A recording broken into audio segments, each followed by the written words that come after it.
오늘 설교의 제목은요, 뻔뻔한 비판이 난무하는 세상이건만이라는 제목으로 말씀 나눌 겁니다. 다른 때도 그렇지만 요즘은 아주 비판이 난무합니다. 그냥 비판이 난무하면 그나마 좀 괜찮은데요, 굉장히 뻔뻔한 비판이 난무합니다. 정말로 예수님 말씀 그대로 눈에 들보가 있는데도 불구하고 남의 티를 보고서 목소리를 높이는 이야기들, 아주 야멸차게 비판하는 이야기들이 난무하는 그런 세상을 우리가 삽니다. 이런 세상에 우리가 사니 도대체 이곳에서 어떻게 살아야 될까? 예수님께서 2000년 전에 주신 이 말씀대로 우리가 살아도 되는 걸까 하는 생각이 들 만큼 오늘 말씀이 무슨 말씀인지는 분명히 우리가 깨닫기가 어렵지는 않은데요, 이 말씀대로 살기는 정말 힘들 것 같습니다. 하지만 우리는 이 땅에서 살아가면서 세상 사람들 따라가는 사람은 아니고요, 예수님께서 우리에게 보여주신 그 참된 삶을 살아가는 사람입니다. 예수님이 먼저 어떻게 사셨는지 보시면 돼요. 예수님이 사셨던 그 시절도 비판이 난무하는 세상이었습니다. 그래도 꽤나 뻔뻔한 비판이 난무하는 세상입니다. 로마는 로마대로 그 식민지 사람들을 욕하죠. 뻔뻔하다고 욕하고 바보 같다고 무시하고, 그리고 여러 가지 말로 힘센 사람들이 비판을 합니다. 당연히 당하는 식민지에 있는 사람들은 로마를 비판하죠. 로마가 평화를 말하지만 사실은 그 로마의 평화라는 게 굉장히 잔인한 무력 그리고 칼, 그 힘에 의한 것임을 사람들이 알아요. 그러니 로마가 말하는 평화가 얼마나 헛되고 허망한 건지 사람들이 비판해 댑니다. 여러 가지 문화적으로 그리고 경제적으로 로마 시대가 활발했던 시절이기 때문에요, 경제적인 여러 격차들이 생기죠. 부자인 사람들은 가난한 사람들 비판하고, 또 가난한 사람들은 부자인 사람들 비판하고, 도시 사람들은 시골 사람들 비판하고, 또 시골 사람들은 도시 사람 비판하면서 예수님 당시에도 온갖 비판이 난무하는 시절이었습니다. 사두개인들은 바리새인들 비판하고, 바리새인들은 사두개인들 비판하고, 또 젤롯들, 열심당원들은 또 다 싸잡아서 비판하고, 사두개인과 바리새인들은 또 열심당원들 비판하고, 온갖 비판이 난무하는 세상, 그 세상에서 예수님이 사셨습니다. 예수님이 이 땅에 오셔서 그럼 조용히 그냥 국으로 사셨냐? 아니요, 그렇지 않으시죠. 예수님은 인간의 죄 그리고 자기의 의를 폭로하십니다. 예수님은 죄를 드러내시는 분이셔요. 그냥 말하지 않아도 죄를 드러내시는 분이십니다. 왜냐하면 그분 자체가 빛이기 때문입니다. 세상에 빛이 임하는데 세상은 어두움이기 때문에 빛이 없을 때는 어둠이 어둠으로 드러나지 않아요. 하지만 빛이 오시니 세상에 어두움이 드러납니다. 예수님이 하시는 말씀, 가르침뿐만 아니라 그 삶 자체가 세상을 비판하고 세상의 죄와 자기 의를 폭로하시는 그런 분이 예수님이셔서요. 그러니 예수님이 가는 곳마다 그냥 비판을 달고 사시는 겁니다. 하지만 그 비판하는 여러 가지 죄와 자기 의의 악한 문제들을 예수님은 폭로하는 데서 끝내지 않으셨습니다. 예수님은 그 문제를 해결하시는 분이세요. 죄를 해결하십니다. 그리고 자기의 의로 살아가는 사람들의 삶을 주님이 해결해 주십니다. 문제를 해결하실 뿐만 아니라 그 해결하시는 방법이 뭔가 무력으로 그 일을 이루시는 것도 아니에요. 아니면 정의의 칼날 아래 뭔가를 이루어내시는 그런 분들도 아니셔요. 무슨 막대기 휘두르면서 세일나무 정의의 이름으로 이렇게 하지도 않으셨어요. 예수님이 하시는 방법은 놀랍게도 그 자비가, 그 사랑이, 은혜가 그 정의를 영광스럽게 이루어내도록 하시는 그런 분이 예수님이십니다. 우리가 예수님의 삶을 그대로 살아갈 수는 없습니다. 참 그건 어려워요. 하지만 적어도 비판이 난무하는 그 세상에서 다른 삶의 길이 있다는 것 우리 앞에 분명히 놓여집니다. 뻔뻔한 비판이 난무하니 우리도 그렇게 살 수밖에 없습니까? 아니요, 그건 거짓말이에요. 예수님 이 땅에 인간의 모습으로 오셔서 우리와 똑같은 성정으로 사셨어요. 그럼에도 불구하고 이 세상을 뻔뻔한 비판이 난무하는 세상이건만 거기에 휩쓸리지 않으시고 하나씩 그 문제를 해결하시는데 정의를 이루시고, 그리고 그 모든 것들을 바로잡는 그 일을 자비와 은혜 그리고 용서로 하십니다. 예수님 우리에게 그 삶을 요구하셔요. 어떻게 너무한 거 아닙니까? 그건 예수님이나 살아가는 거지. 아니요, 로마서에서 바울을 통해서 말씀하시죠. 아들의 형상을 본받게 하기 위해서. 우리가 그렇게 딱 그대로 지금 살고 있는 건 아닙니다. 하지만 그 아들의 형상을 본받게 하기 위해서 하나님께서 우리를 부르셨고, 모든 것들이 합력하여 선을 이루어 그 목적을 이루어 가도록 하셔요. 하나하나 우리를 단련시키시고, 때로는 고난의 방법으로, 때로는 기도하게 하시고, 때로는 공부하게 하시고, 깨닫게 하시고, 아픔을 누리게 하시고, 때로는 기쁨을 누리게 하시고, 하나님의 놀라운 역사를 포기하시며 모든 것들이 합력하여 하나님의 그 선하신 뜻을 이루어 가게 하십니다.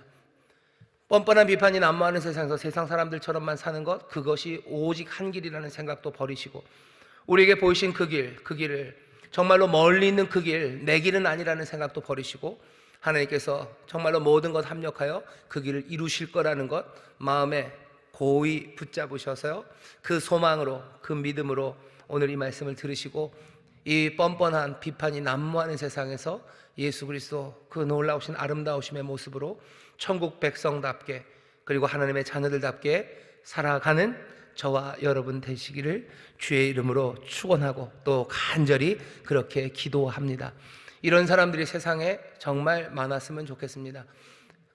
이런 사람들이 이번 총선에 나왔으면 무조건 찍어줄 텐데 그 사람 이름을 잘 모르겠어요. 잘 모르면 그냥 애매하면 제 이름 쓰시면 됩니다. 보시죠. 뭐라고 오늘 예수님 가르치시는지 1절입니다. 비판을 받지 아니하려거든 비판하지 말래요. 사실 이거부터 좀 우리 마음에 이렇게 휙 하고 그냥 이렇게 꼬아진 마음, 제가 좀 마음이 꼬아졌나 봐요. 이런 말씀 읽으면 비판을 받지 않으려거든 비판하지 말라. 아까지 거 비판 받으면 되지, 비판 받을 생각하고 비판하겠어 라고 하면 뭐라고 하실 건데요? 라고 묻고 싶어요. 근데 여기 있는 어쩌면 비판을 받지 아니하려거든 비판하지 말라는 이야기는 그냥 사람 사이에서 상호적인 이야기는 아닌 것 같아요. 다른 사람한테 비판받지 않으려면 비판하지 말아라. 그러니까 조용히 잘 타협하며 살아라. 예수님이 그런 얘기를 가르치실 리가 없습니다. 어쩌면 약간 무리가 되겠지만 앞에 비판을 받지 아니하려거든, 이 비판은 우리가 하나님 앞에서 죄 있다 말하는 그 비판이라고 생각하시는 게 좋을 것 같습니다. 하나님 앞에서 죄 있다라는 비판 받지 아니하려거든 비판하지 말라, 그렇게 이해하면 예수님이 여기서 말하는 비판이라는 건 죄라는 거예요. 비판하지 말아라, 그거 잘못된 일이다라고 말씀하셔요. 근데 비판한다는 게 그렇게 잘못입니까? 여기 있는 이 단어, 비판한다는 단어를 가지고 비판이 좋네 나쁘네 따지는 건 별 의미가 없습니다. 왜냐하면 여기 비판한다라고 쓰여진 헬라어 단어가요, 워낙에 범위가 넓어요. 이게 크리노라는 얘기인데요. 크리노 그러면 재판하다, 아니면 또 뭔가를 판단하다, 구별하다, 뜻이 너무 커요. 그래서 이것으로는 어떻게 설명이 잘 안 됩니다. 여기 비판한다라는 말을 그래서 그냥 이 정도로 잡아야 될 것 같습니다. 뭐냐 하면 사람을 정죄하는 거예요. 죄 있다 말하는데 그냥 죄가 있어서 죄 있다 말하는 것, 그것 넘어서서 하나님 행세를 하면서 죄 있다 말하는 비판, 그런 비판하지 말라고 생각하셔야 돼요. 안 그러면 여기 지금 이 7장 앞에 있는 1절의 의미가 그냥 아무 의미 없는 말이 되기 때문입니다. 다시 한번, 비판을 받지 않으려거든 비판하지 말아라. 앞에 비판을 받지 않으려는 건 하나님 앞에서 정죄하며, 그러니 뒤에 있는 비판하지 말라는 건 죄입니다. 뭘 하지 말라고 하시는 거예요? 판단하지 말라는 거예요? 구별하지 말라는 거예요? 재판하지 말라는 겁니까? 아니요, 그런 말 아닙니다. 정죄하는데, 죄 있다 말하는데 그 말하는 태도가 하나님 행세를 하면서 죄 있다 말하는 것. 아니, 누가 그렇게 합니까? 누가 그렇게 하나님 행세를 하면서 사람들을 향해서 죄 있다고 말합니까? 우리가 물어본다면 꽤나 많은 사람들이 그렇게들 합니다. 그렇게들 합니다. 비판하지 말라는 게 판단하지 말아라, 아니면 뭔가 죄를 정하지 말아라, 이렇게 생각하면 판사들이 늘 하는 게 그런 거 아닙니까? 아니면 검사들이 그런 걸 하죠. 검사들이 이 사람의 죄는 뭐라고, 이 사람이 죄 지은 건 뭐예요? 라고 죄형을 정해요. 죄를 정하고 그리고 거기에 대한 형벌을 정해서 기소를 하죠. 검사가 하는 일 그러면 안 되네요. 그리고 거기에 대해서 정말로 이 사람이 죄를 지었다고 판결하는 판사, 그런 사람들 나쁜 사람들이네요. 아니요, 그런 얘기 하는 거 아닙니다. 혹시라도 이 말씀 때문에 판사가 되지 않으신 분 있으시면 안타깝네요. 그러실 필요는 없었는데, 오늘 이 말씀이 우리에게 주는 의미는요, 여러분들 어떻게 살아야 되는지에 대한 예수님의 가르침이 쭉 왔었죠. 기억나시나요? 산상수훈 앞에서부터 쭉 보시면요, 복 있는 사람들, 하나님이 축복하셔요. 그리고 뭐라 그러시죠? 그 사람들은 이 땅에 소금과 빛으로 산대요. 어떻게 함으로써? 하나님의 말씀 율법을 잘 지키는, 하나님의 뜻을 잘 지킴으로 하나님의 나라, 그 나라를 누리고 하나님의 나라를 이루어가는 거죠. 그러기 위해서 먼저는 소위 말하는 10계명에 있는 이야기들을 더 깊이 알려주십니다. 살인하지 말라, 간음하지 말라, 여러 거짓 맹세하지 말라 하는 명령들, 그 명령들, 더 깊은 의미로 예수님이 설명해 주셔요. 그리고 그 다음 생각나십니까? 경건에 관한 이야기예요. 하나님이 주신 율법 잘 지키라고 예수님이 얘기하셔요. 그 다음에 뭐요? 경건하게 살라고 얘기하시는 겁니다. 예수님 믿으니 자유함으로, 우리가 예수님 찬양하고 기도하면서 아무렇게나 살아도 되는 것 아니고요. 산상수훈을 잘 보시면 천국 백성 복 있다, 너희들 세상의 소금과 빛으로 살아라. 그러려면 하나님 말씀대로 살아야 된다. 말씀대로 살아가는 거, 온전히 이루는 건 뭐예요? 십계명이라고 주신 그 계명들 정말로 깊이 있게 하나님의 선하신 뜻에 합당하게 잘 지키고, 그 다음에 뭐예요? 경건한 삶입니다. 기도하는 거, 구제하는 거, 그리고 금식하는 거, 경건한 삶이라는 거, 그거 너희들 제대로 경건하게 은밀하게 보시는 하나님, 그 하나님 앞에서 제대로 경건한 삶 살아라 말씀하시는 거예요. 그 다음은 뭐겠습니까? 일상생활이죠. 지난주입니다. 일상에서는 어떻게 삽니까? 우선순위를 분명히 전해야 돼요. 하늘의 보화를 쌓아야 돼요. 땅의 것 말고 하늘의 것 봐야 돼요. 재물과 하나님을 동시에 섬길 수 없어요. 우선순위, 일상에서 우선순위 분명히 하고 거기에 따라오는 결과일 것 같습니다. 어떻게 해요? 염려하지 말고 사는 겁니다. 삶 가운데 하나님이 내 삶의 우선순위가 되면 내가 염려할 게 없어요. 그의 나라와 그의 의를 구하며 염려하지 말고 살아라. 너희 하나님 천부께서 너희 모든 쓸 것을 채우신다. 그러니 염려 없이 삽니다. 그것만 갖고 되지는 않아요. 오늘 말씀은 우리 주변에 있는 사람들, 우리와 부딪히는 사람들에 관한 이야기예요. 우리가 부딪히는 사람들, 어디 멀리 있는 사람들의 비판이 아닙니다. 여기 정죄하는 건요, 우리 옆에 있는 사람들이요. 우리가 보는 사람들, 우리 이웃들, 우리 가족들, 어쩌면 우리 성도들, 우리 사회에서 만나는 사람들, 어쩌면 얼굴을 대고 이름까지 알지는 못해도 그냥 그 사람들입니다. 느낌이 좀 다르죠. 염려하지 말고 살아라 라는 건 어쩌면 인생에 대한 전체적인 삶의 태도와 자세예요. 하지만 진짜 부딪히는 사람들에게 구체적으로 어떻게 해라, 하지 말아라 라고 가르치시는 예수님의 첫 번째 가르침은 이 비판에 관한 이야기입니다. 예수님이 용서를 이야기하시는 게 좀 특이했어요. 왜 예수님이 주기도문을 가르치시면서도 그렇게 용서를 뒤에다가 일부러 붙이셔서 용서를 얘기하실까? 오늘 주일 낮 예배에도 잠깐 얘기를 했는데, 숨을 내쉬고 성령을 받아라 하시며 그 다음에 주신 사명, 명령은 다른 것 아니라 죄를 사하라는 명령이었어요. 죄 사하는 권세를 주신다. 그렇죠? 너희가 사하면 사여질 것이고 사하지 않으면 사여지지 않는다. 그러니 뭔가 특권과 권리, 권세를 우리가 가진 것 같지만 그 권세는 용서하지 말 것이 너희에게 있다라는 이야기보단 너희에게 그 권세가 있으니 그 권세로 용서하라는 이야기입니다. 예를 들면 그런 거죠. 천국의 열쇠를 예수님께서 베드로에게 주셨어요. 베드로가 천국의 열쇠를 가졌을 때 열면 열려요, 네가 닫으면 닫는다. 베드로에게 그랬을 때 베드로 네가 알아서 열고 닫아라 하라고 하신 건 아니죠. 파스칼이 묻습니다. 예수님이 베드로에게 그 열쇠를 주셨을 때 열고 닫으라고 주신 건가, 열라고 주신 건가? 천국의 문을 열라고 주신 거죠. 용서하라고 얘기하셔요. 사하라. 용서하는 게 그렇게 중요합니까? 우리는 별로 중요하다고 생각하지 않는 것 같은데 예수님의 말씀을 잘 들어보면요, 용서하는 건 그렇게 중요한 것 같습니다. 우리는 용서는 저 뒤천에 해도 되고 안 해도 되는 거, 어쩌면 액세서리처럼 한 사람의 경건과 훌륭한 인격에 뭔가 붙어있는 넘버 한 7쯤 되는 것 같지만 예수님은 그렇게 얘기하지 않으시는 것 같아요. 여기 일상에서 사람들 만나는 데서 제일 먼저 얘기하시는 것이 비판에 관한 이야기입니다. 거꾸로죠. 뭔가 잘못된 게 있으면 용서하고 자비와 긍휼을 베풀어서 뭔가 그 사람을 바꿔내는 것과 정반대의 일들이 그 사람을 정죄하는 겁니다. 마치 하나님이냐 정말로 죄인 것처럼 나는 의롭고 나는 하나님이, 내가 모든 걸 다 알고 나는 거룩하고 나는 이 문제에 대해서 완전히 동떨어져 있고 그런 자세로 정죄하는 것, 하나님이 우리에게 요구하시는 바 아닙니다. 예수님이 지금 말씀하시는 거예요. 비판받지 아니하려거든 비판하지 말랍니다. 오늘 우리에게 주시는 명령은 그냥 아주 분명합니다. 우리는 사랑하라고 부름받았어요. 우리는 사랑하라고 부름받았지 마치 하나님인 양 행동하라고 우리가 부름받은 건 아닙니다. 오늘 이 경고를 분명하게 들으시면 돼요. 뻔뻔한 비난이 난무하는 세상이건만 주께서는 우리에게 비판을 받지 아니하려거든 비판하지 말라고 분명하게 말씀하십니다.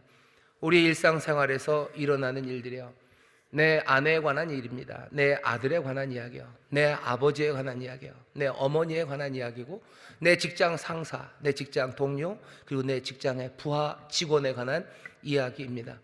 내가 그 사람들을 비판하는지, 내가 정죄하는지 그거 살피시면 돼요. 예수님은 분명하게 얘기하시죠. 그거 하지 말아라 라고 말씀합니다. 그럼 이렇게 정죄하며 사는 사람들이 있습니까? 많습니다.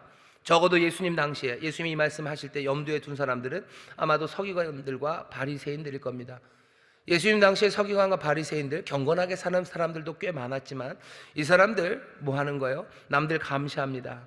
자기들이 세워놓은 기준, 그 기준에 잘 지켜 살고 있는지 감시하는 거죠. 자기들이 살핍니다. 그리고 서로를 살피게 만듭니다. 그런 분위기를 만들어가요. 그게 서기관과 바리새인들이 하는 일입니다. 비판의 세상을 만들어가죠. 예전에는 예수님 당시에는 서기관과 바리새인들이 그래요. 그럼 그때만 그런 거 아닙니까? 아니요. 여러 문화 안에도, 우리 사회 안에도 이런 식으로 정죄하는 문화, 어쩌면 비판의 분위기, 서로를 감시하고 서로의 기준이 맞는지 안 맞는지 희번득한 눈으로 서로를 살피는 그런 상황이 우리에게 있습니다. 꽤나 오랫동안, 그리고 대부분의 경우는 뭐와 관련해서 이런 일들이 있었냐면요, 성적인 것과 관련해서 이런 일들이 있어서요. 저 사람이 바람피나 안 피나, 저 여자가 뭐 해픈 여자인가 안 해픈 여자인가, 뭐 그런 것들 보는 거예요. 그리고서는 감시하는 거죠. 그리고 정죄합니다. 그리고 정죄해요. 뭐 이런 문화가 꽤 일반적이고요. 그리고 오랫동안 왔습니다. 요즘은 좀 달라요. 요즘은 사람들이 뭘로 감시합니까? 뭐를 가지고 정죄합니까? 굉장히 달라졌죠. 뭐가 달라졌냐면, 뭔가 도덕주의는 여전하지만 그 대상이 바뀌었어요. 제일 요즘 뭐 핫하다고 그래야 되나요? 사람들이 정죄하는 것 중에 하나가 소위 말하는 성인지 감수성이라는 겁니다. 성인지 감수성이에요. 남자 여자 젠더 뭐 이런 거 하면서요, 여자나 남자에 대해서 뭔가 잘못 말하면 사람들이 손가락질 하는 거야. 성인지 감수성이 떨어진대요. 벌써 여러분들이 눈이 차가워지네요. 성인지 감수성 떨어진다고 정죄하는 분위기, 그 분위기를 만들어 놓습니다. 요즘 뭐 환경보호 같은 거요, 기후 문제에 대해서 무지하면 그건 죄인 취급받습니다.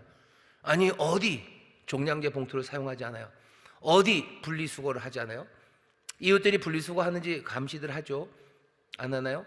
무슨 투명 플라스틱, 그것과 투명 플라스틱이 아닌 거, 스티로폼과 PVC, 무슨 종이 박스에 있는 비닐을 떼는지 안 떼는지 사람들이 그거 감시합니다. 그거 잘못 떼면은 정죄하는 거예요. 저런 사람이 다 있다고.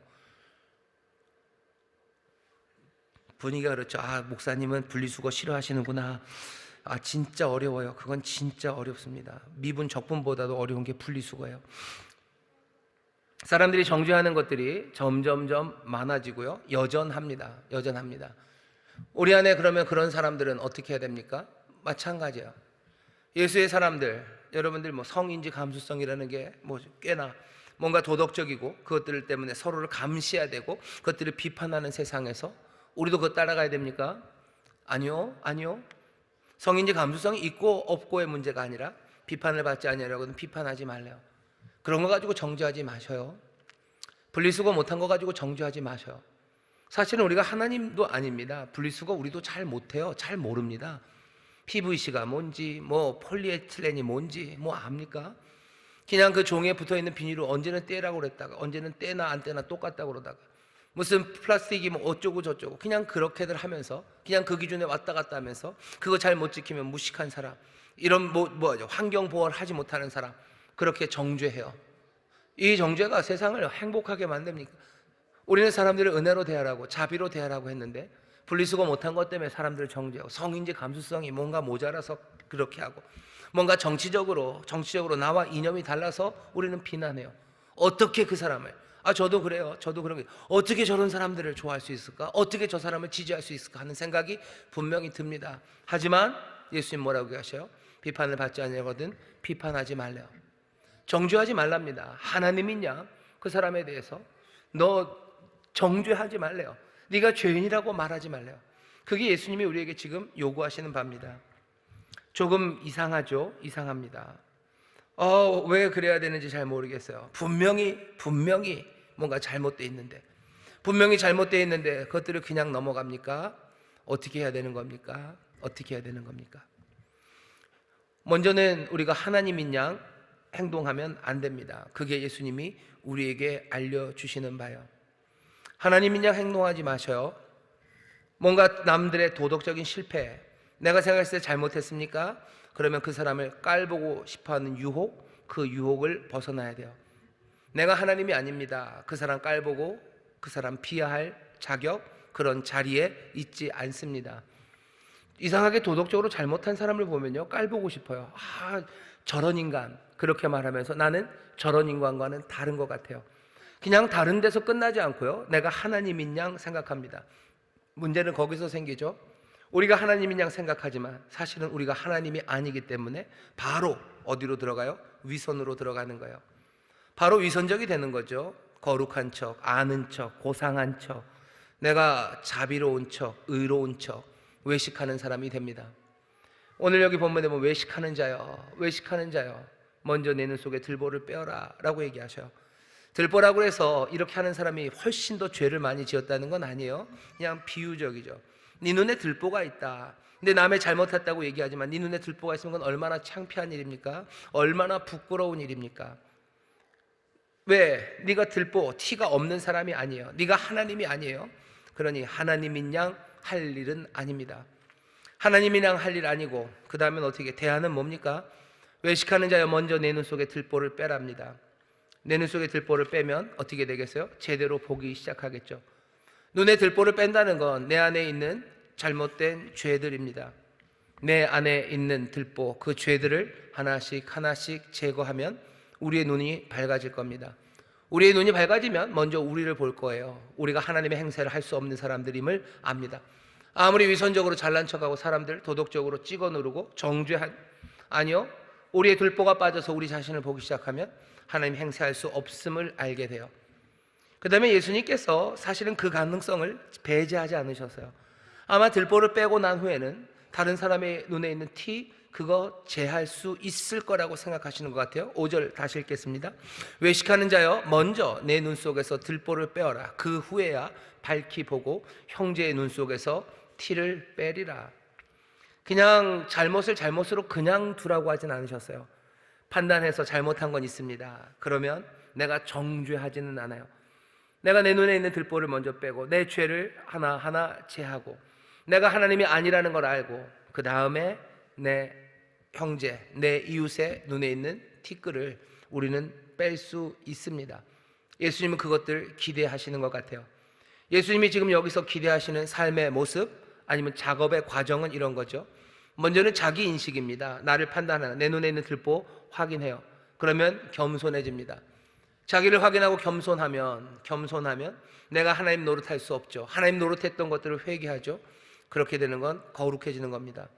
점점 거룩해진 그 사람은 다른 사람들을 그냥 정죄의 태도로 대하지 않고 긍휼한 마음으로 대하기 시작해요. 다른 사람들을 긍휼로 대합니다. 그리고 그 사랑은 늘 겸손합니다. 다른 사람들을 겸손으로 대하고 긍휼의 태도로 대하며 정죄가 아닌 겸손으로, 사랑으로, 용서로 그렇게 그들의 티를 빼면서 하나님의 나라, 티가 사라지는 세상, 비판할 만한 잘못된 도덕적인 죄악이 점점 사라지는 하나님의 나라를 만들어갈 수 있습니다. 예수님이 우리에게 바라시는 바는 그런 삶의 모습입니다. 오늘 이 말씀 마음에 담으셔서요, 정말로 뻔뻔하고 야비한 비판이 난무하건만 우리는 주의 말씀, 이 말씀 따라 살아가는 하나님의 사람들, 하나님 나라 백성들 되시기를 주의 이름으로 축원합니다. 몇 가지 더 얘기할 게 있어요. 이상하다, 오늘 설교가 일찍 끝난다 그러셨죠? 그럴 리가 없습니다. 첫 번째 생각해야 되는 건 이런 생각하셔야 돼요. 성경을 읽는 사람들 조심해야 됩니다. 성경을 읽는 사람들이 비판하기가 쉬워요. 정죄하기가 쉬워요. 왜 그런지 아십니까? 성경을 읽다 보면 하나님의 말씀 안에서 도덕적인 기준, 하나님의 관점이 생겨요. 하나님의 거룩함, 그 거룩함의 관점을 내가 압니다. 그 관점으로 세상을 보니요, 그리고 그 관점으로 사람들을 보니 분명히 잘못된 게 보이기 시작해요. 그런데 문제는 뭡니까? 내가 하나님의 관점을 가졌다고 해서 내가 하나님이 된 건 아니에요. 내가 하나님의 관점을 가졌다고 해서 내가 하나님 행세를 할 수 있는 것도 아닙니다. 그런데 하나님의 말씀을 자꾸 읽다 보면 내가 하나님인 것 같아요. 하나님의 거룩함의 기준을 내가 깨달아 알아요. 그러면서 그냥 뭐가 생각하는 거야? 내가 그 기준대로 살고 있다고 생각하는 겁니다. 특별히 누가 그래요? 목사가 그렇습니다. 제 얘기하는 거예요. 목사가 그렇습니다. 목사님들은 누가 그러더라고요. 성경을 읽으면 성경에서 예수님이 하시는 말씀, 하나님이 하시는 말씀, 그 하나님에게 자기를 동일화 시킨대요. 하지만 성도들은 좀 달라요. 상도들은 하나님 말고 예수님 말고 거기 있는 문제 많은 사람들, 거기서 하나님 앞에서 야단 맞는 사람들, 아니면 하나님의 도우심을 받는 사람들, 그 사람들과 자기를 동일시하며 성경을 읽어요. 하지만 목사들은 달라요. 왜? 주의 말씀을 전해야 되는 사람이라고 단에 서야 되기 때문에 늘 하나님의 목소리에 자기 목소리를 얹어서 읽습니다. 그러다 보니 자기가 하나님인 것처럼 생각하기가 쉽습니다. 성경을 읽으면서 하나님의 관점을 체득했다고 해서 그렇다고 내가 재판관이 되는 건 아닙니다. 하나님의 말씀을 읽으면서 하나님의 관점을 가지셔야 분명히 중요합니다. 하지만 내가 재판관이 아니야. 나는 여전히 나도 들보가 있는 사람, 나도 여전히 하나님의 은혜를 구하는 죄인일 뿐입니다. 그거 헷갈리기 시작하면 예수 믿는 사람들이 오히려 세상을 비판하고 정죄하는 사람들이 되는 거 우리 주변에서 얼마나 많이 보는지 몰라요. 하나님의 기준을 압니다. 좋아요. 하지만 내가 하나님은 아닙니다. 내가 더 하나님의 말씀을 알면 겸손해져야 되고요. 겸손한 가운데 내 눈에 있는 들보 그것들 빼기 시작하고, 내가 그것들 빼기 시작했으니 내가 더 겸손함으로, 더 긍휼함으로 내 사랑하는 이웃들, 타인들의 티끌을 빼기 위해서 하나씩 하나씩 용서로, 자비로, 그리고 겸손과 긍휼로 다가가게 되는 겁니다. 그러니 조심하셔야 돼요. 성경 많이 읽으시는 분들 조심하셔. 꼭 목사가 아니어도 신앙의 연조가 깊고 그리고 하나님의 관점을 점점 더 많이 배우신 여러분들 조심하셔야 됩니다. 또 두 번째 조심해야 될 게 뭡니까? 분별해야 돼요. 분명히 하나님의 관점을 따라서 윤리적인 분별이 필요합니다. 윤리적인 분별과 개인적인 정죄, 그거 구분하셔야 돼요. 비판하지 말라고 했으니 분별도 안 합니까? 아까 얘기했죠. 비판하지 말라. 크리노 안에 distinguish, 그러니까 구별한다는 뜻도 있고, 뭔가 재판한다는 뜻도 있고, 정죄한다는 뜻도 있고, 비난한다는 뜻도 있고, 뜻이 굉장히 많아요. 우리가 윤리적인 분별, 분명히 분별해야 됩니다. 하지만 개인적인 정죄, 그건 아닙니다. 예수님이 그거 하지 말라고 그러셨어요. 윤리적인 분별은 오히려 하라고 하십니다. 선한 것, 악한 것, 그거 구분하고 그 차이를 식별할 수 있는 것, 우리가 해야 하는 일입니다. 제자들은 분별해야 돼요. 하지만 심판의 자리에 앉는 것, 그것은 우리가 해야 할 일은 아닙니다. 잘 분별하셔요. 뭐가 잘못됐는지 알아야 됩니다. 그리고는 어떻게 하셔야 돼요? 정죄, 개인적인 정죄로 넘어가시면 안 됩니다. 그런데 반대인 경우가 있어요. 우리는 뭔가를 윤리적인 분별을 하고 개인적인 정죄로 넘어가지 않는데, 윤리적인 분별의 이야기를 그냥 개인적인 정죄로 세상이 받아들입니다. 그런 경우가 많아요. 특별히 교회에서 뭔가 윤리적인 기준들, 하나님의 뜻에 따라서 뭔가를 얘기했을 때 사람들은 뭐라고 그래요? 정죄한다고. 예수 믿는 사람들은 너무 사람들을 정죄한다고 얘기합니다. 여러분들 거기에 대해서 너무 위축되지 마셔요. 사실은 그 사람들이 잘못 이해한 겁니다. 혼동하고 있는 거예요. 윤리적인 분별과 개인적인 정죄를 혼동하고 있기 때문에 사람들이 얘기하는 거지, 우리가 잘못하는 건 아닙니다. 주님 앞에서 윤리적인 분별하는 거, 그거 올바릅니다. 예를 들어 볼까요?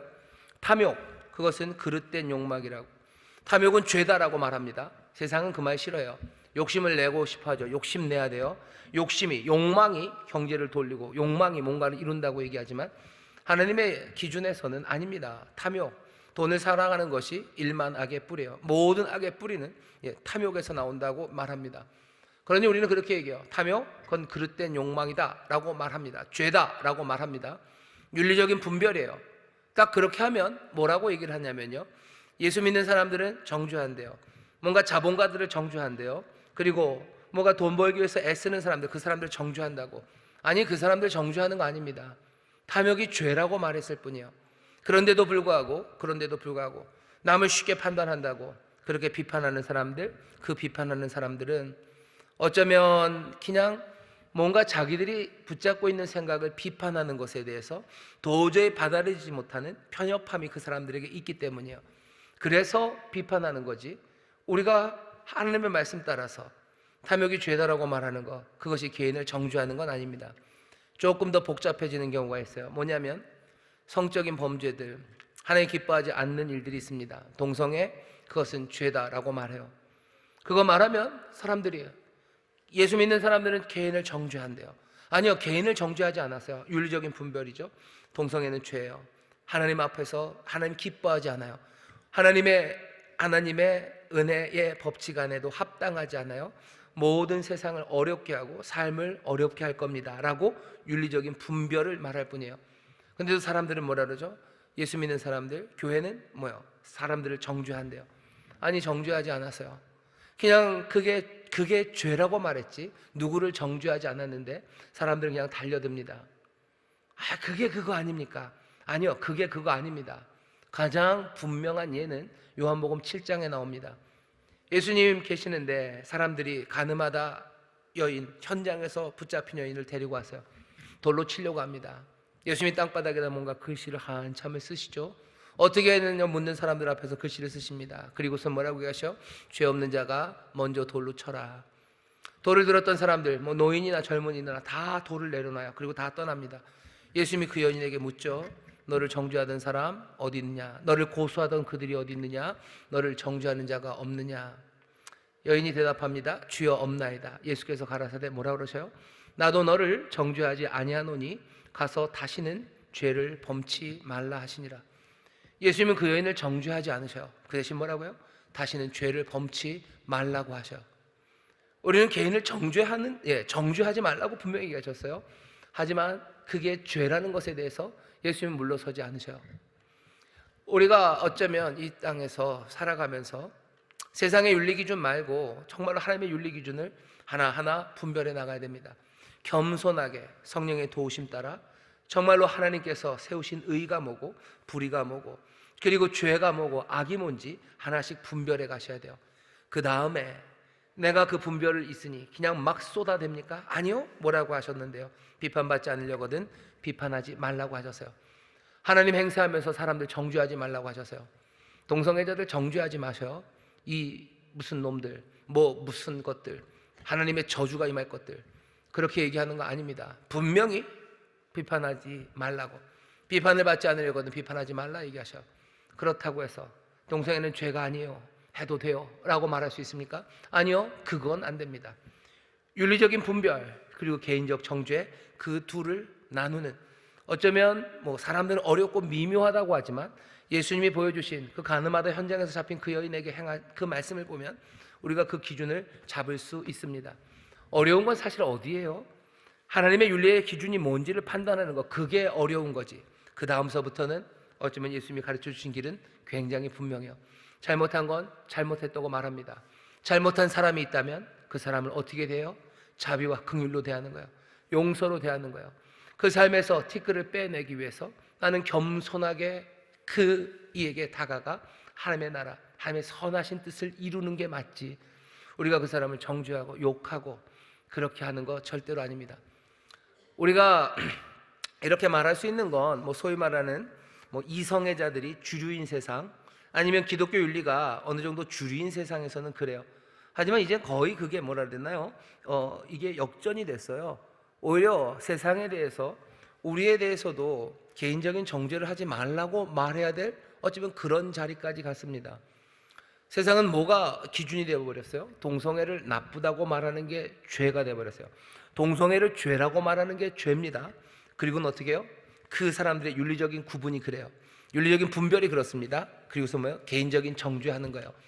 동성애가 죄라고 말하는 모든 기독교인들은 다 인간 슈레기들이고요, 아무것도 모르는 사람들이고요, 그냥 죽어 마땅한, 그냥 이 사회에 쓸모없는 인간들을 취급하는 게 지금 세상이 어쩌면 우리를 대하는 태도입니다.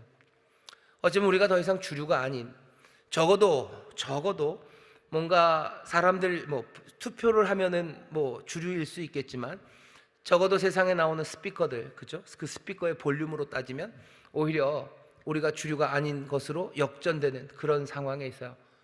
이 상황에서도 우리는 그냥 똑같이 말해야 됩니다. 뭐라고 얘기해야 돼요? 그 사람들이 하는 일들은 어쩌면 이중으로 잘못됐어요. 우리가 죄인이라고 말하면서 우리를 개인으로 정죄하는 것, 그건 예수님의 뜻은 아닙니다. 그들이 심판받지 않으려면 하나님의 심판대에서 여러 가지 것 많지만 정말로 사람들을 비판하고 정죄하는 것으로 비판받지 않으려면 여기 있는 이 말씀 똑같이 들어야 돼요. 비판받지 않으려거든 비판하면 안 된다고. 비판하고 개인적으로 정죄하는 거, 그거 나쁜 일이라고 말해야 됩니다. 이야기는 훨씬 더 복잡해졌죠. 뻔뻔한, 그런 뻔뻔한 비판이 난무하는 세상에서 어쩌면 우리는 좀 더 지혜롭고 그리고 좀 더 복잡하게 살아야 될지도 모릅니다. 먼저는 어떻게 하셔야 돼요? 우리 스스로를 챙기셔야 되죠. 우리가 개인적으로 정죄하는 거, 윤리적인 분별은 분명하게 붙잡아야 되는 그 시절입니다. 성령의 도우심으로 제대로 분별, 영 분별의 은사, 그 은사로 하나님의 기뻐하시는 뜻이 무엇인지, 하나님의 선하시고 온전하신 뜻이 무엇인지 하나하나 확인해야 되고요. 그 다음에는 개인적인 정죄, 이것에서 떠나기 위해서 애써야 됩니다. 그 일부터 하는 거예요. 그리고 나서 다른 사람들의 티를 뽑는데 예전보다 티가 많을 겁니다. 그 죄뿐만 아니라 그 죄를 옹호하기 위해서 우리를 정죄하던 것까지 어쩌면 더 많은 티들이 있어요. 더 많은 티들이 있으니 우리에게 더 많은 은혜와 더 많은 긍휼이 필요합니다. 더 많은 인내와 사랑이 필요합니다. 더 오래 참고 그리고 더 오래 견뎌야 되고 더 진리와 함께 기뻐해야 되고 시기하고 질투하고 그래서 그냥 엎어버리려는 생각, 그 생각 버리고 성령의 도우심 가운데 더 많은 은사 사모하고 특별히 더 많은 사랑과 은혜 채워주셔서 우리로 정말로 우리를 돌아보고 또 남들의 티를 뽑는 그 일, 예전보다 훨씬 더 길어지고 훨씬 더 많아진 이 일에 지치지 않도록 하나님의 도우심을, 성령의 도우심을 구해야 할 줄 믿습니다. 뻔뻔한 비판이 난무하는 세상, 그러나 어떻게 살아야 될지 주님께서 이 시절 우리에게 분명히 알려주시니 말씀 마음에 담아 말씀대로 살아갈 때 정말로 천국을 누리게 하시고 또 천국 백성의 삶의 풍요로움을 우리에게 가져다 주실 줄 믿습니다. 가정에서 비판, 이 정죄가 사라질 때 이루어질 하나님의 나라를 기대해 보셔요. 우리의 교회에서, 구역에서 이 개인적인 정죄가 사라질 때 우리 안에서 이루어질 기쁨 그리고 감사를 생각해 보시고, 우리의 일터에서 그리고 이 대한민국에서 꿈만 같죠. 우리의 대한민국에서 개인적인 정죄가 사라지기 시작할 때 우리 대한민국이 갖고 있는 그 희망찬 모습들 그리고 변화된 세상들, 우리는 그 세상들을 꿈꿀 수 있습니다. 놓치지 마셔요. 하나님 나라의 꿈을 놓치지 마셔요. 그 나라가 권능으로 임할 것, 그거 기대하십시오. 지치지 마십시오. 지치지 마시고 나를 돌아보며 내 들보를 빼시고 사랑과 겸손으로 다른 사람의 들보를 빼기 위해서 은혜로 또 사랑으로 다가가는 여러분들 되시기를 주의 이름으로 축원합니다. 기도하겠습니다. 아버지 하나님, 뻔뻔한 비판이 이 세상을 얼마나 어둡게 하는지, 혼란에 빠뜨리는지, 아버지 하나님 절망으로 몰아가는지, 사람들을 얼마나 기빠지게 하고 아버지 하나님 좌절하게 하는지 우리가 생생하게 보는 이 시절, 주의 말씀이 우리 앞에 아버지 하나님 정말로 날선 검처럼 놓이게 됩니다. 주의 말씀이 우리의 머리에 쏟아 부어지는 얼음물처럼 그 생생함으로 우리에게 들리는 이 밤에 아버지 하나님 성령의 놀라우신 능력으로 주의 말씀이 우리의 마음에 새겨지게 하여 주옵시고, 이 말씀 따라 살아갈 수 있도록 성령님 우리에게 은사를 주시되 특별히 사랑의 은사 넘치게 부으시사 주여 이 비판하지 않고 그 대신 정말로 겸손으로 긍휼과 자비하심으로 아버지 하나님 다른 사람들의 티끌을 빼는 그 일에 아버지 하나님 마음을 다할 수 있도록 성령님 도우시고 역사하여 주옵소서. 감사드리며 예수님 이름으로 기도하옵나이다. 아멘.